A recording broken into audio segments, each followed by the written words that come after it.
2025 NEET എക്സാമിനേഷനെ base ചെയ്ത് MBBSൻ്റെയും BDSൻ്റെയും final റൗണ്ടിൽ വിദ്യാർത്ഥികൾ എത്തിയിരിക്കുന്നു. ഇപ്പോൾ ധാരാളം വിദ്യാർത്ഥികളാണ് എൻ്റെ 1 മാർക്കിൻ്റെ വ്യത്യാസത്തിൽ അല്ലെങ്കിൽ എൻ്റെ തൊട്ട് മുമ്പുള്ള വിദ്യാർത്ഥിക്ക് വരെ അഡ്മിഷൻ ലഭിച്ചിരിക്കുന്നു, ഇനി ഞാൻ എന്ത് ചെയ്യണമെന്നുള്ള ഒരു ലാസ്റ്റ് ഫൈനൽ മൊമെൻറ്റിൽ ഇങ്ങനെ നിൽക്കുന്നത്. അപ്പോൾ ആ വിദ്യാർത്ഥികളോടും പേരൻസിനോടും പറയാനുള്ളൊരു കാര്യം, ഈ ഫൈനൽ സ്ട്രേ വേക്കൻസി എന്ന് പറയുന്ന ഓൾ ഇന്ത്യ കൗൺസിലിങ്ങിൻ്റെയും അതുപോലെ ഇനി 10-ാം തീയതിക്ക് ശേഷം സ്റ്റാർട്ട് ചെയ്യാൻ പോകുന്ന കേരളയുടെ സ്ട്രേ വേക്കൻസിയും കേരളത്തിൻ്റെ അലൈഡ് കോഴ്സുകളുടെ സ്ട്രേ വേക്കൻസിയും ഒക്കെ ഏറ്റവും പ്രാധാന്യമുള്ളതാണ്, അല്ലെങ്കിൽ ഒരു ഫൈനൽ സീറ്റ് അലോട്ട്മെൻ്റ് ആണ്. ഈ സമയത്ത് വളരെയധികം ശ്രദ്ധിക്കേണ്ട കാര്യങ്ങളിലേക്കാണ് നാം ഇന്ന് പോകുന്നത്. ആദ്യം തന്നെ നമുക്കതിൻ്റെ ഡേറ്റ് ഒന്ന് ചെക്ക് ചെയ്യാം. ഈ നവംബർ 7-ാം തീയതിയാണ് ഇന്ന്. നമുക്ക് 9-ാം തീയതി വരെ മാത്രമാണ് ഈ സ്ട്രേ വേക്കൻസിക്ക് ഓൾ ഇന്ത്യയുടെ MCCയുടെ സൈറ്റ് വഴിയുള്ള സ്ട്രേ വേക്കൻസിക്ക് ചോയ്സുകൾ ഫില്ല് ചെയ്യാനുള്ള അവസരമുള്ളത്. ഈ 9-ാം തീയതി വരെ ചോയ്സ് ഫില്ല് ചെയ്യുന്നതിന് നമുക്കൊരു രജിസ്ട്രേഷൻ ഫീസ് ഒന്നും എക്സ്ട്രാ അടക്കേണ്ട കാര്യമില്ല. ഫസ്റ്റ് റൗണ്ടിലോ സെക്കൻഡ് റൗണ്ടിലോ തേർഡ് റൗണ്ടിലോ പങ്കെടുത്ത വിദ്യാർത്ഥികൾക്ക് ആ രജിസ്ട്രേഷൻ തന്നെ വെച്ചിട്ട് ചോയ്സ് ഫില്ലിംഗ് ഇനി ചെയ്താൽ മതി. ഈ ചോയ്സ് ഫില്ല് ചെയ്യുമ്പോൾ ഈ സ്ട്രേ വേക്കൻസിയിൽ ശ്രദ്ധിക്കേണ്ട ഒരു കാര്യം, ഒന്ന്, നമുക്ക് മുൻപ് ഒരു അലോട്ട്മെൻറ്റിലൂടെ MBBSനോ BDSനോ ഓൾ ഇന്ത്യ കൗൺസിലിംഗ് വഴി ഒരു അഡ്മിഷൻ നേടിയിരിക്കുന്ന വിദ്യാർത്ഥികൾക്ക് ഈ സ്ട്രേ വേക്കൻസിയിൽ പങ്കെടുക്കാൻ സാധിക്കത്തില്ല. ഇപ്പോൾ TC കയ്യിലുള്ള ഒരു അഡ്മിഷൻ ഫസ്റ്റ് റൗണ്ടിൽ കിട്ടിയായിരുന്നു, അവിടുന്ന് വിഡ്രോ ചെയ്തു, TC കയ്യിലുണ്ട്, അങ്ങനെയുള്ളൊരു വിദ്യാർത്ഥിക്ക് ചോയ്സ് ഫില്ലിങ്ങിൽ അല്ലെങ്കിൽ ഫൈനൽ അലോട്ട്മെൻ്റ് ആയ സ്ട്രേ വേക്കൻസി പങ്കെടുക്കാം. ഇതുവരെ ഒരു അഡ്മിഷൻ ലഭിക്കാതിരുന്ന വിദ്യാർത്ഥികൾക്കും ഒരു അഡ്മിഷൻ എടുത്തതിന് ശേഷം TC കളക്ട് ചെയ്തിട്ടുള്ള വിദ്യാർത്ഥികൾക്കും മാത്രമാണ് ഈ ഓൾ ഇന്ത്യ MCCയുടെ സൈറ്റ് വഴിയുള്ള സ്ട്രേ വേക്കൻസിയിൽ പങ്കെടുക്കാൻ സാധിക്കുക. ഇനി പങ്കെടുക്കുമ്പോൾ നമ്മൾ ഏതൊക്കെ കോളേജുകളാണ് ഇതിൽ ഓപ്ഷൻ സബ്മിറ്റ് ചെയ്യേണ്ടത്?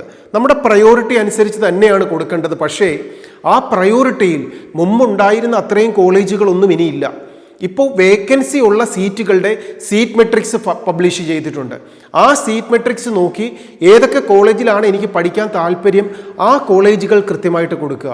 ഇവിടെ പ്രത്യേകം ശ്രദ്ധിക്കേണ്ട ഒരു കാര്യം, ഇനി സ്ട്രേ വേക്കൻസിയിൽ ഒരു കോളേജ് നമുക്ക് അലോട്ട്മെൻറ്റ് ലഭിച്ചാൽ പിന്നീട് അതിൽ നിന്ന് നമുക്ക് ക്വിറ്റ് ചെയ്യാൻ സാധിക്കത്തില്ല. അപ്പോൾ അതുകൊണ്ട് നമുക്ക് ഏതെങ്കിലുമൊക്കെ കോളേജുകൾ അങ്ങ് കൊടുക്കുക എന്നുള്ള ഒരു സിസ്റ്റം ഉണ്ടല്ലോ, അത് ഇവിടെ ഒരു കാരണവശാലും അപ്ലൈ ചെയ്യരുത്. നമുക്ക് അഡ്മിഷൻ ലഭിച്ചാൽ, ഞാൻ ചോയ്സ് ഫില്ല് ചെയ്തിട്ട് എനിക്കൊരു അഡ്മിഷൻ ലഭിച്ചാൽ പഠിക്കും എന്നുറപ്പുള്ള ക്യാമ്പസും കോളേജും മാത്രമേ നാം ചോയ്സ് ഫില്ല് ചെയ്യുമ്പോൾ ഇവിടെ എൻ്റർ ചെയ്യാൻ പാടുള്ളൂ. കാരണം നമ്മുടെ പ്രോസ്പെക്ടസിൽ തന്നിരിക്കുന്ന നിയമം അനുസരിച്ചിട്ട് 2025 ഈ അലോട്ട്മെൻറ്റ് പ്രോസസ്സിങ്ങിൽ ഫൈനൽ അലോട്ട്മെൻറ്റായ സ്ട്രേ വേക്കൻസിയിൽ ഒരു അലോട്ട്മെൻറ്റ് നമുക്ക് ലഭിച്ചാൽ, നമുക്ക് കോളേജുകളിൽ പോയി ജോയിൻ ചെയ്തില്ലെങ്കിൽ 2026 എൻട്രൻസ് എക്സാമിനേഷൻ എഴുതുന്നത് പോലും ബാൻ ചെയ്യാൻ എൻട്രൻസ് കമ്മീഷണർക്ക് അധികാരമുണ്ട്.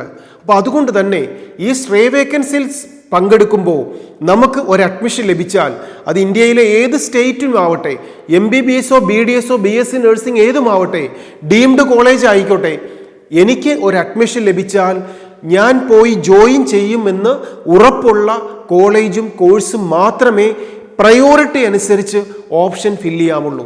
അപ്പം നമുക്ക് ഡേറ്റിലേക്കൊന്ന് നോക്കാം. നവംബർ 9-ാം തീയതി വരെയാണ് നമുക്ക് ചോയ്സ് ഫില്ല് ചെയ്യാനുള്ള ഫൈനൽ ഡേറ്റ് തന്നിരിക്കുന്നത്. അതിനുശേഷം ചോയ്സ് ഫില്ലിംഗ് സെയിം ഡേയിൽ 9-ാം തീയതി രാത്രി 11:55 വരെ ചോയ്സ് ഫില്ല് ചെയ്തത് ലോക്ക് ചെയ്യാനുള്ള സമയമാണ്. നമുക്കറിയാം, ലോക്ക് ചെയ്യുക എന്നൊരു പ്രോസസ്സിംഗ് ഒന്നുമില്ല. നമുക്ക് ആ ചെയ്തതിന് ശേഷം സേവ് ചെയ്ത് പ്രിൻ്റ് ഔട്ട് എടുത്താൽ മതി. ഇതെല്ലാം ചെയ്യേണ്ട സമയത്ത് തന്നെ കൃത്യമായിട്ട് അതിന് സമയം തന്നിരിക്കുന്നത് 3 മണി വരെ മാത്രമാണ്. അപ്പോൾ ആ സമയത്തിന് മുമ്പായി നാം ചോയ്സുകൾ എൻട്രി ചെയ്യുക. അപ്പോൾ 9-ാം തീയതിക്ക് ശേഷം പിന്നെ 2 ദിവസം 10th 11th November 10th and 11th എന്ന് പറയുന്നത് പ്രോസസ്സിംഗ് ഓഫ് സീറ്റ് അലോട്ട്മെൻ്റ് ആണ്. നമ്മൾ ചോയ്സ് ഫില്ല് ചെയ്തതിനെ ബേസ് ചെയ്തിട്ട് അലോട്ട്മെൻറ്റ് പബ്ലിഷ് ചെയ്യുന്നതിനുള്ള ഒരു പ്രോസസ്സിംഗ് ഡേറ്റ് ആണ് 10th 11th. 12th result publish ചെയ്യും. ഫൈനൽ 2025 നീറ്റ് എക്സാമിനേഷൻ എഴുതി MBBSൻ്റെയും BDSൻ്റെയും MCCയുടെ കൗൺസിലിങ്ങിലൂടെയുള്ള ഫൈനൽ റിസൾട്ട് പബ്ലിഷ് ചെയ്യുന്ന ഡേ ആണ് നവംബർ 12th. ഈ റിസൾട്ട് പബ്ലിഷ് ചെയ്ത് കഴിഞ്ഞാൽ 13th 20th ഇൻ ബിറ്റ്വീൻ വിദ്യാർത്ഥികൾ നമുക്ക് കിട്ടിയിരിക്കുന്ന എല്ലാ ഡോക്യുമെൻസുമായി കോളേജുകളിൽ ജോയിൻ ചെയ്യണം. പിന്നീട് നമുക്കൊരു ഓപ്ഷൻ ഇല്ല, ചേഞ്ചസ് ഇല്ല. അതുകൊണ്ട് തന്നെ എല്ലാ വിദ്യാർത്ഥികളും ഒരു അഡ്മിഷൻ ലഭിച്ചാൽ, അലോട്ട്മെന്റ് ലഭിച്ചാൽ കോളേജിൽ പോയി ജോയിൻ ചെയ്യും എന്ന് ഉറപ്പുള്ള കോളേജുകൾ സീറ്റ് മെട്രിക്സുകൾ നോക്കി മനസ്സിലാക്കുക. ഇനി എന്താണ് സീറ്റ് മെട്രിക്സ് നമുക്കൊന്ന് നോക്കാം. ഈ MCCയുടെ സൈറ്റിൽ തന്നെ നമുക്ക് ഓപ്പൺ ചെയ്ത് കഴിഞ്ഞാൽ seat matrix stray round UG 2025 എന്ന ലിസ്റ്റിൽ നമ്മൾ ഏതെല്ലാം കോളേജുകളും കോഴ്സുകളുമാണ് സീറ്റ് മെട്രിക്സിൽ വേക്കൻസി ഉള്ളതെന്നുള്ളതിൻ്റെ ഡീറ്റെയിൽസ് ഉണ്ട്. നമുക്കിവിടെ ഫസ്റ്റ് തന്നെ നോക്കാം. ആൻഡമാൻ നിക്കോബാർ ഐലൻഡില് ഈ ക്യാമ്പസിൽ ഓൾ ഇന്ത്യ കോട്ട വഴി MBBS സീറ്റിന് ഒരു സീറ്റ് കാറ്റഗറി EWS റിസർവേഷനിൽ ഒരു സീറ്റിന്റെ ഒഴിവുണ്ട്. ഇനി ഇങ്ങനെ ഈ സീറ്റ് മെട്രിക്സ് നമ്മൾ താഴോട്ട് സ്ക്രോൾ ചെയ്ത് ഓരോ സ്റ്റേറ്റും നോക്കി മനസ്സിലാക്കി MBBSനോ BDSനോ ഏതൊക്കെ കോളേജുകളിലാണ് സീറ്റ് ഒഴിവുണ്ടെന്ന് നോക്കി നമ്മൾ പഠിക്കും എന്ന് ഉറപ്പുള്ള സീറ്റുകൾ മാത്രമാണ് സെലക്ട് ചെയ്ത് ചോയ്സ് ഫില്ല് ചെയ്യേണ്ടത്. അപ്പോൾ അതുകൊണ്ട് തന്നെ എല്ലാ വിദ്യാർത്ഥികളും ശ്രദ്ധിക്കുക. ഈ ഓൾ ഇന്ത്യയുടെ സ്ട്രേ വേക്കൻസിയുടെ കൗൺസിലിംഗ് കഴിഞ്ഞാൽ 10-ാം തീയതിക്ക് ശേഷം കേരളത്തിലെ MBBSന്റെയും BDSന്റെയും സ്ട്രേ വേക്കൻസി സ്റ്റാർട്ട് ചെയ്യും. നമുക്കറിയാം 12-ാം തീയതിയാണ് ഓൾ ഇന്ത്യയുടെ റിസൾട്ട് പബ്ലിഷ് ചെയ്യുന്നത്. 13-ാം തീയതി മുതൽ കോളേജിൽ ജോയിൻ ചെയ്യേണ്ട ടൈമാണ്. അപ്പോൾ ഈ ഓൾ ഇന്ത്യയുടെ സ്ട്രേ വേക്കൻസിയുടെ റിസൾട്ടിനോടൊപ്പം തന്നെ കേരളത്തിൻ്റെ സ്ട്രേ വേക്കൻസിയുടെയും ചോയ്സ് ഫില്ലിംഗ് സ്റ്റാർട്ട് ചെയ്യും. അപ്പോൾ അതുകൊണ്ട് തന്നെ എല്ലാ വിദ്യാർത്ഥികളും ശ്രദ്ധിക്കുക. ഇനി കേരളത്തിൻ്റെ ഒരു സ്ട്രേ വേക്കൻസി തുടങ്ങട്ടെ എന്ന് വിചാരിച്ച് വെയിറ്റ് ചെയ്യാതെ ഓൾ ഇന്ത്യ വഴി ഒരു എലിജിബിലിറ്റി ഉള്ള വിദ്യാർത്ഥികൾ കൃത്യമായിട്ട് ഓൾ ഇന്ത്യ കൗൺസിലിംഗിൽ പങ്കെടുക്കുകയും നമുക്ക് അർഹതപ്പെട്ട ഒരു കോളേജും സീറ്റും നേടിയെടുക്കാൻ നിങ്ങൾ പ്രത്യേകം ശ്രദ്ധിക്കുക. ഇനി ഇതിനോടൊപ്പം തന്നെ മനസ്സിലാക്കേണ്ട ഒരു കാര്യം, കഴിഞ്ഞ വർഷത്തെ എൻട്രൻസ് എക്സാമിനേഷൻ എഴുതി 2025 എൻട്രൻസ് എക്സാമിനേഷൻ വഴി ഒരു MBBSും BDSും ആഗ്രഹിച്ചിട്ട് എനിക്കത് കിട്ടുന്നില്ല എന്ന് വിചാരിച്ചിട്ട് വിഷമിക്കേണ്ട കാര്യമില്ല. ഇനി നമ്മുടെ മുമ്പിൽ 6 മാസം സമയമുണ്ട്.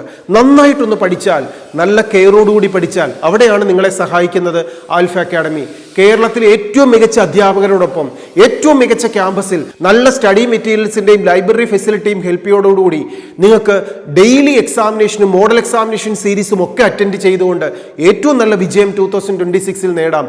അതിനായി നിങ്ങളെ ഹെൽപ്പ് ചെയ്യാൻ ആൽഫയിലെ എക്സ്പേർട്ട് ടീം നിങ്ങളോടൊപ്പം കൂടെയുണ്ട്. നിങ്ങൾക്ക് വിളിക്കാം, സംശയങ്ങൾ തീർക്കാം, നന്നായി പഠിക്കാം, ഏറ്റവും നല്ല വിജയം നേടിയെടുക്കാം. ഇതൊക്കെ സ്കോളർഷിപ്പോടുകൂടി.